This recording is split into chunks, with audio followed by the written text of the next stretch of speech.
So, Samurai Sunday. I've had this sword for a while now. Actually, it's my wife's sword I got for her. And I got it for her because she really likes the movie. Actually, I do too. The movie was really good. So I decided to get her one. Now, it's a 1060 blade, so it's not like on the higher end, which is fine. But they didn't do too bad of a job on this. So let's show you here. So this is the reproduction of Kill Bill.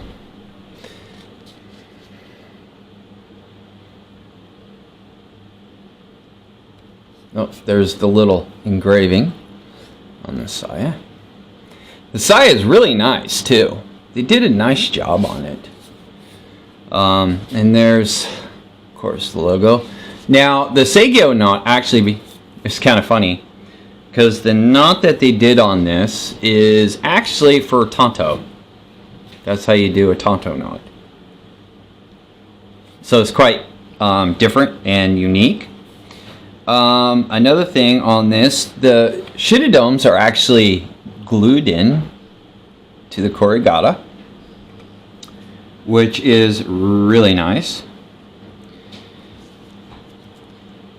Now, sure, it is a real leather wrap. It's not the highest quality leather, and it does have real Samigawa. And it's got a Makugi pin there and one right there, which is amazing because on the opposite side they actually are not covered up. This one down, nope, that one right there has a little corner underneath, and so is this one, but for the most part they are fully exposed, and on this side you would drive them out anyways. This side that would pop out. So it's got a slight rattle in the saya. Nothing terrible though. And it doesn't, there we go. It doesn't do it all the time. The handle's a little bit wider and it tapers out, but it's kind of on the thin side. So it's wider, but it's not like a Musashi where it's more of, I wouldn't say an axe handle, but close. So they're not really big. I mean, it fits in the hand actually really comfortably. So everything's tight on it. The Fuchi, the Kashira, and they did a really nice job on the Kashira. It's got like built-in shiradomes on there. Is it a perfect sword? No, of course not. But it's got a nice curve to the blade, as you can see, just in the saya. And I'm not moving it. I'm trying to keep it kind of level so you can kind of see how that curve goes. So, and I have to be careful because yes, we do have cats, and because the Seigyo dangles, you know, cats like to attack things like that. Now, the Tsuba is iron, and it's the Kill Bill Tsuba.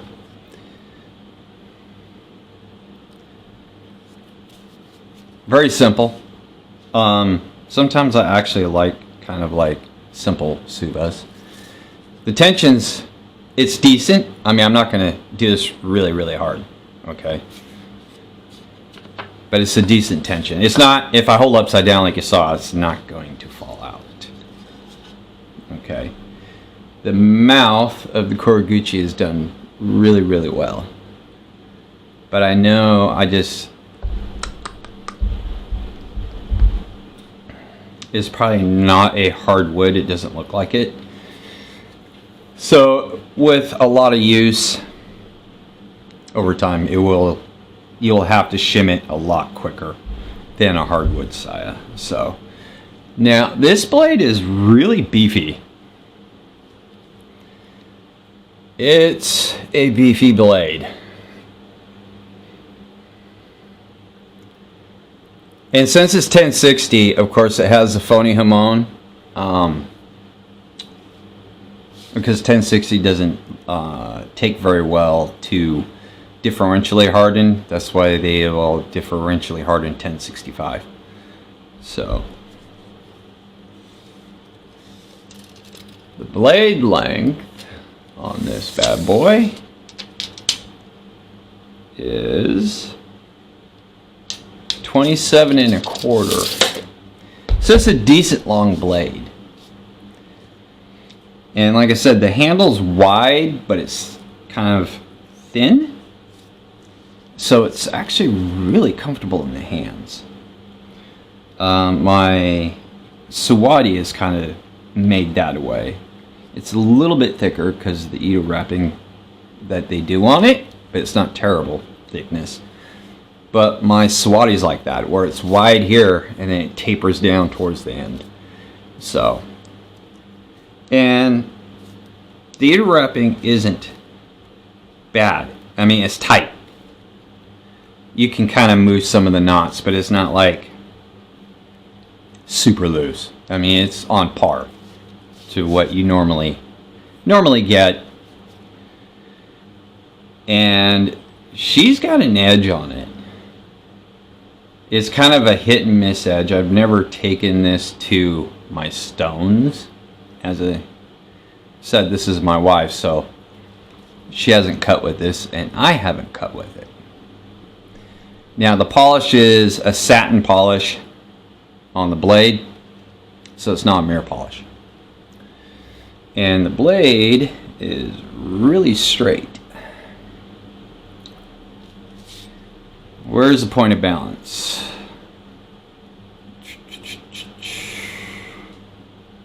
So, point of balance is right there. So that would be about 4 inches, 4.5 actually, where it's at on point of balance. So it's actually a decent balance on it. It really is.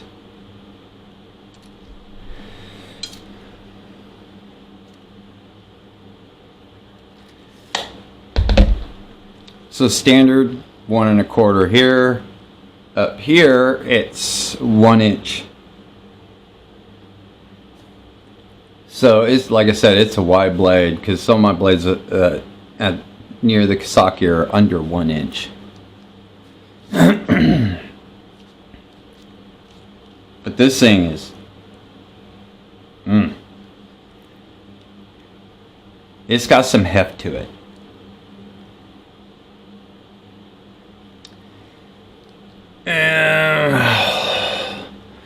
Let's see here. So there's the lion right there. So it's got all the features of the movie in it.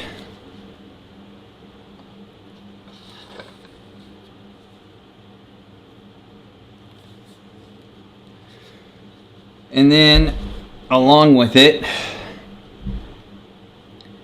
came a piano finish stand, which stands really nice, and it says Hitachi Hanzo on it, which is kind of nice. And it does have the felt for the sword, but it's also got felt on the bottom, so that's really nice, so it doesn't scratch your finishes up. And then on top of that came with a cleaning kit.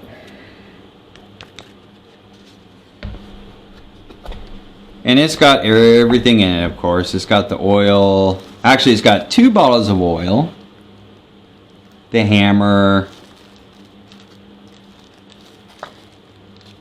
and a cleaning cloth.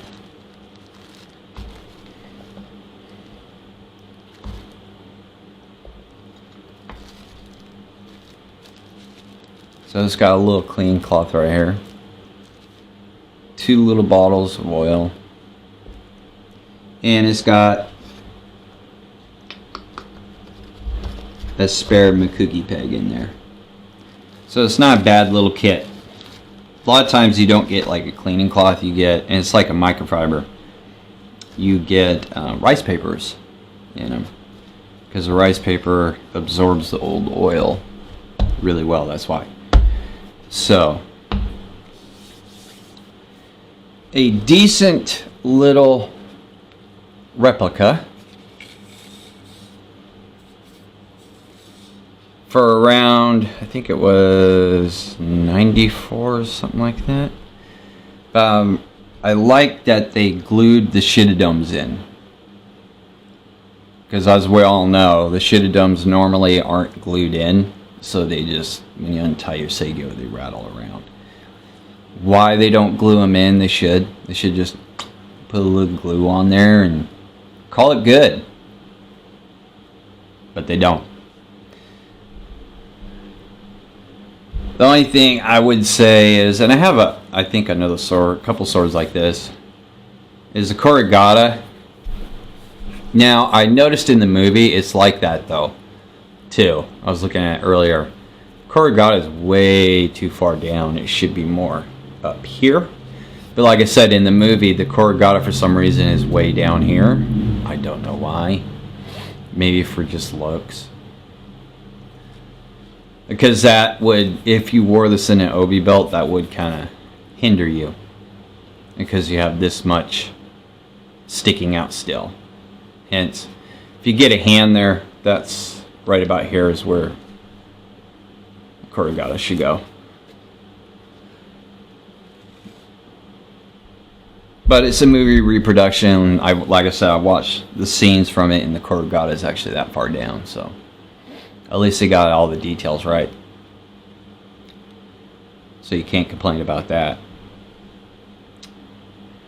But I hadn't done a review on this one, so I figured I would.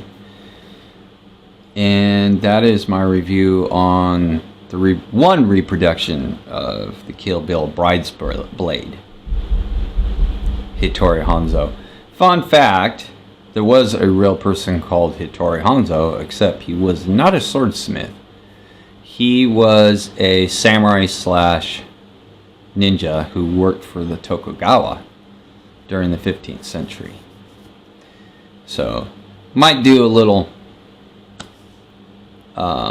video on that and whatnot. Maybe I'll dig and see how Tarantino came up with using Hattori Hanzo. I know there's got to be something out there. Why? So, I hope you guys enjoyed this one and got something out of it. Now, there are more higher end Kill Bill reproductions. Absolutely. They've got some with T10, they got some with 1095, they have both the Bride and Bill blade together. Those vary in price from $400 to $600. So you just gotta look around. It's a nice, this one's a nice display piece, even though you can cut with it. It's perfectly fine to cut with. My wife just keeps it on her headboard because she likes the movie, so she likes to look at it, and that's fine. And that's about it, guys. So I will see you all later, and have a good one.